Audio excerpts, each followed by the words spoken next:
E aí, meus irmãos, que a graça e a paz do Criador continue sendo sempre aquela verdade em nossas vidas. Quem vos fala aqui é o pastor Carlinhos Oliveira. Muito bom a gente poder estar aqui trazendo uma palavra reflexiva para o meu, para o seu, para os nossos corações. E você ainda que não é inscrito aqui no meu canal, se inscreva.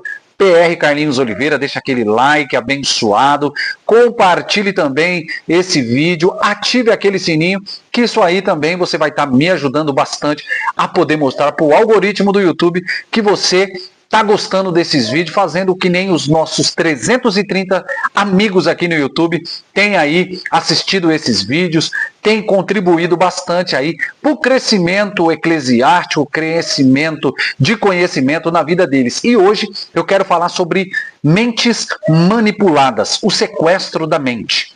Olha que tema impactante. Olha que tema legal, amado. Se eu fosse você, eu assistia esse vídeo até o final para que você possa aí entender um pouco mais e fazer um comparativo com as mentes do passado com essas mentes atuais. E quando nós falamos sobre o sequestro da mente, meus amados, logo me veio ali um texto chave que está na carta de Paulo aos Coríntios, lá no capítulo de número 2, do versículo ali 11. Do capítulo 11, do versículo 3 e 4 e o versículo 13 e 15. Beleza? Depois você dá uma olhada aí, você lê para a gente estar ganhando tempo.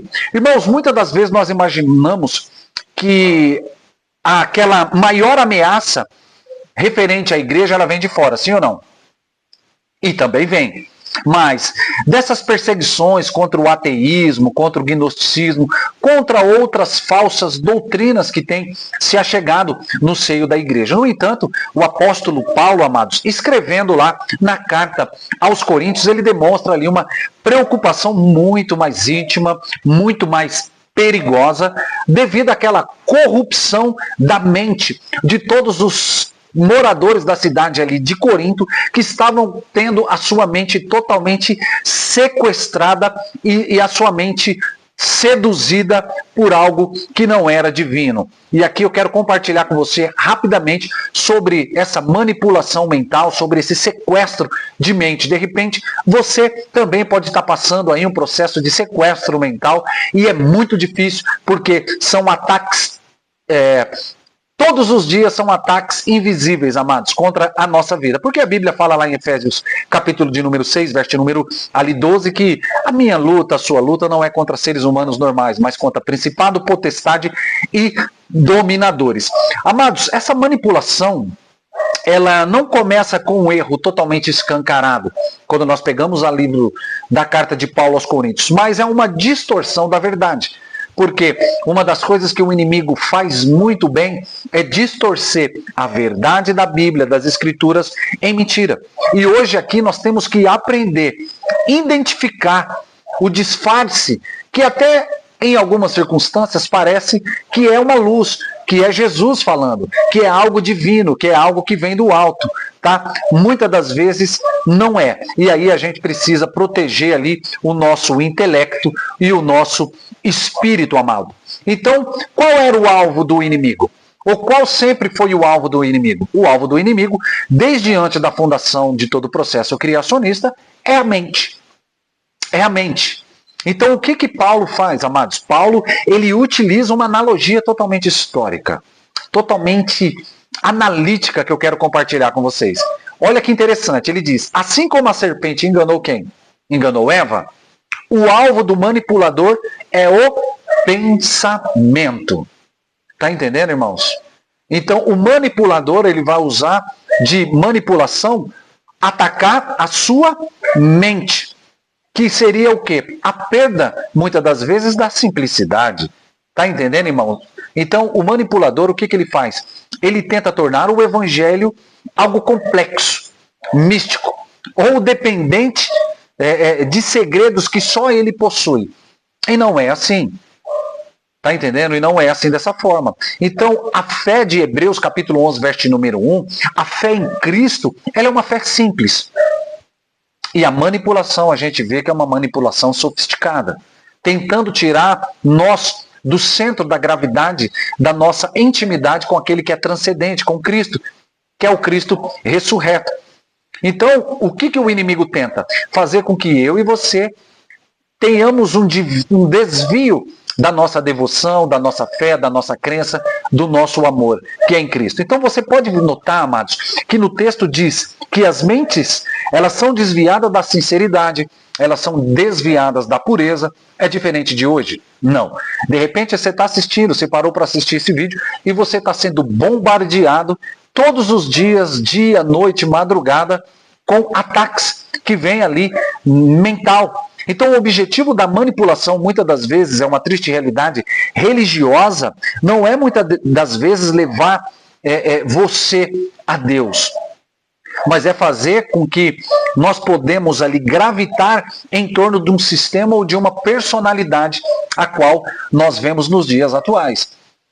Tá? Por isso que eu sempre falo, conhecimento é algo que ninguém jamais vai tirar de você. Quando você adquire conhecimento, quando você busca mais entender da palavra de Deus, entender ali das escrituras, da história, dificilmente você vai acreditar em vãs doutrinas de pessoas que querem te manipular e querem guiar ali. Nós não ficamos mais difícil para ser manipulado. Tá? E ali no verso número 4, é como um tema, um título que eu coloquei aqui, como um cavalo de Troia espiritual. Tá entendendo, irmãos? O que Paulo descreve? Paulo ele descreve a estratégia do outro. Tá entendendo, irmãos? Um Jesus diferente. Um Jesus que não confronta o pecado, ou um Jesus que só serve para satisfazer os desejos egoístas. Tem muitas pessoas que não entendem o que é o Evangelho. Muitas das vezes, ou na maioria das vezes, colocam Jesus como o Jesus para satisfazer os nossos desejos. Se ele não faz, nós não vamos mais para o culto, nós não vamos mais para a igreja, nós deixamos Jesus de lado, porque ele não nos deu aquilo que nós temos pedido tanto. Está entendendo? E há, dentro desse contexto, um espírito diferente. Qual que é o espírito diferente que vem tentar atrapalhar a vida de todo ser humano? É aquele que produz o medo. Aquele que faz que nós tenhamos uma dependência emocional, um êxtase, mas um êxtase sem obediência. Obediência é o quê? Na palavra de Deus, nas escrituras. Em vez de ter paz, aquele autocontrole, aquele domínio próprio, aonde as escrituras nos falam, meu irmão, o inimigo ele vai entrar ou tentar entrar na minha e na sua mente para fazer esses tipos de manipulação, para fazer com que nós não consigamos identificar aquilo que vem do alto, aquilo que vem do Espírito e aquilo que vem da carne. Até a Bíblia mesmo fala, na carta do apóstolo Paulo aos Coríntios, lá nos dons, lá no capítulo de número 11, fala dos dons. Um dos dons hoje, nós temos que pedir o quê? Discernimento de espírito, que é um dom que a igreja está precisando e muito. Está entendendo, meus irmãos? E tudo que as pessoas querem fazer hoje, ou o inimigo tenta fazer, é fazer com que o evangelho seja um evangelho diferente. Por isso que eu vou ser redundante aqui no que eu sempre falo, no que eu sempre digo. O conhecimento, amados, ele te abre portas, ele te leva a acessos inimagináveis, aonde você começa a adentrar no mais profundo, naquilo que está mais oculto, e o Espírito Santo começa a te trazer revelações assim que são fantásticas. Mas muitas das vezes o manipulador, ele fala de um evangelho que até parece ser verdadeiro, mas não é verdadeiro. Tá entendendo? Aonde a graça, muitas das vezes, ela é substituída pelo desempenho ou pela meritocracia, através de algumas ofertas, de alguns rituais, de alguns conchavos, que muitos homens e mulheres assim fazem. Por isso que hoje a igreja, não generalizando, mas ela tem acreditado em muitas vãs doutrinas, que são doutrinas totalmente heréticas. E é por isso que a gente sempre procura entender um pouco mais das Escrituras. Então, qual é a lição que Paulo fala para aquelas mentes que estavam sendo sabotadas, roubadas, manipuladas lá da cidade de Corinto? Que eles eram tolerantes com o erro. Está entendendo? Eu não sei se você está sendo tolerante com o erro. Eu não sei se a igreja onde você congrega é tolerante com o erro. Se aquela pessoa erra, faz e acontece e ainda fica subindo nas tribunas, pregando, falando, e ali não tem um discipulado que precisa mostrar para essa pessoa a qual é o erro. Mentes manipuladas. Mentes que não estão entendendo identificar aonde estão sendo sabotadas. Então o erro não deve ser tolerado sob o pretexto, muitas das vezes, do amor. Está entendendo, amados? Pois o falso ensino, ele tem feito, né, um processo escravagista muito grande na mente daquele que recebe. Eu conheço, eu converso, eu falo, algumas pessoas vêm nos procurar com problemas assim que eu falo, olha, problemas terríveis. Mas muitas das vezes porque tem deixado a sua mente vulnerável, tem deixado a sua mente assim, acreditando em muitas situações que é totalmente antibíblica, tá? E ali nós vemos que o manipulador, nós vemos que ele utiliza uma anatomia para fazer esse processo de manipulação. Então o que Paulo faz? Paulo, ele tira a máscara ali dos seus oponentes, chamando-os de obreiros fraudulentos. Vamos fazer um paralelo aqui? Vamos? O que tem de obreiros, o que tem de pessoas com cargo eclesiástico que são totalmente fraudulentos, amados. Está entendendo? Não que nós somos o dono da verdade, não que nós somos melhores do que eles. Não. Mas nós sempre procuramos andar certo nos caminhos do Senhor. Porque você quer conhecer uma árvore, é pelos frutos. É só ver os frutos. Tem fruto, a árvore é boa. Se não tem fruto, alguma coisa precisa ser literalmente revista. Então, há muitas das vezes, não na cidade de Corinto, que nem existia, mas aqui também, um disfarce da aparência. Então, eles se transformavam em apóstolo de Cristo. Todos lá queriam ser apóstolo de Cristo, vinha com essa nomenclatura. Então, o manipulador religioso raramente parece um vilão de um filme. Raramente, amados. Então, ele usa muitas das vezes a Bíblia, as Escrituras, fala de oração, tem um discurso de justiça, tem uma palavra até boa, mas, pelo contrário, é literalmente um manipulador, um egoísta, uma pessoa que literalmente quer obter sucesso, quer obter fama, status.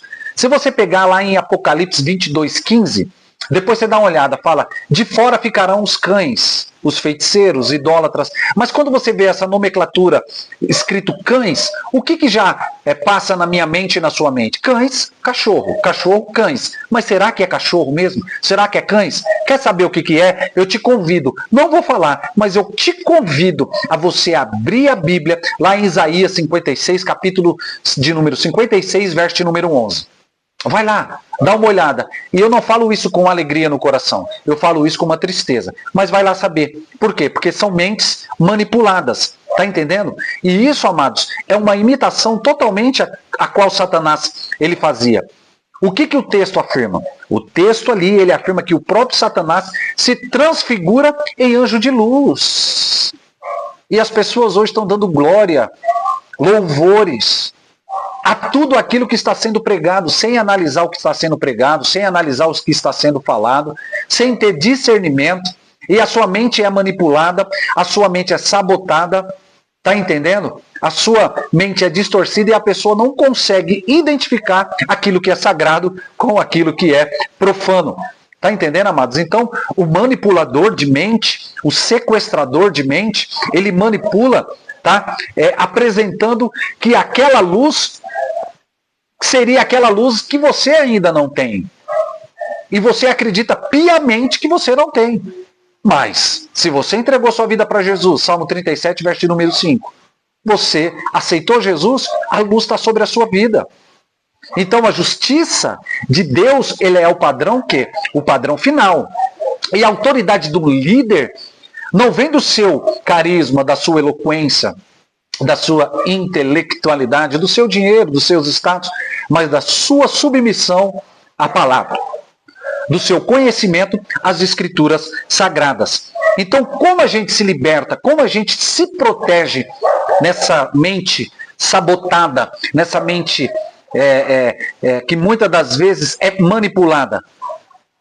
A gente aprendemos com Atos capítulo de número 17, verso de número 11. Vocês já ouviram falar dos bereanos? É o teste dos bereanos. Eu sou bereano, amados. Eu não acredito em muitas situações que falam, que pregam. Sabe, muitas das vezes profecias que são ditas aí, muitas das vezes, claro, eu analiso, eu peço e o Espírito Santo me mostra se é ou se não é. Então, os bereanos, eles não aceitavam uma ideia apenas pela autoridade de quem está lá em cima do púlpito falando, ou de quem que está dizendo, mas eles examinavam as escrituras diariamente, para ver se as coisas de fato era aquilo mesmo. para que as suas mentes não sejam manipuladas, para que as suas mentes não sejam uma mente roubada, para que eles possam identificar aquilo que é sagrado e aquilo que é profano. Então a Bíblia, as Escrituras Sagradas, ele é um mapa de saída para mim e para você, para sair de qualquer labirinto mental, amados. Então a gente precisa identificar o quê? A fonte do medo. A fonte do medo. Se um ensino ou um líder, ele usa muitas das vezes o medo, tipo assim, abre aspas, se você sair será amaldiçoado, se você não fizer isso, Deus te punirá para você obter a obediência, isso é manipulação, isso não é o evangelho, tá? Isso é manipulação. Então, com certeza, eu já falei, você já identificou algumas situações que você já viu, tá? Da pessoa ali falando, se você não fazer, Deus vai te punir. Se você não vai fazer, Deus vai te matar. Então isso não é evangelho, é manipulação, tá, amados? No amor não existe medo. Em Cristo Jesus não existe medo. Antes, o perfeito amor lança fora todo o medo. Eu vou na Bíblia, 1 João capítulo de número 4, verso de número 18. Tá entendendo, amados? Então aqui que você precisa entender aqui. Fortaleça a sua identidade em Cristo Jesus. Então a mente manipulada, amados, ela busca por uma aprovação externa. Quantos likes eu vou ter? Quem são as pessoas que estão me olhando? Quais são os locais aí que eu estou indo? Aonde eu posso ir? Quando você entender, irmãos, que nós já somos aceitos, que nós já somos amados em Cristo Jesus, as correntes da necessidade daquela aprovação humana, elas se quebram. Elas se quebram. Então, acho que isso é muito interessante você parar para você pensar. Então, nas mentes manipuladas, sabotadas, então a liberdade que Cristo nos deu não é apenas para uma eternidade, mas para nesse exato momento aqui agora.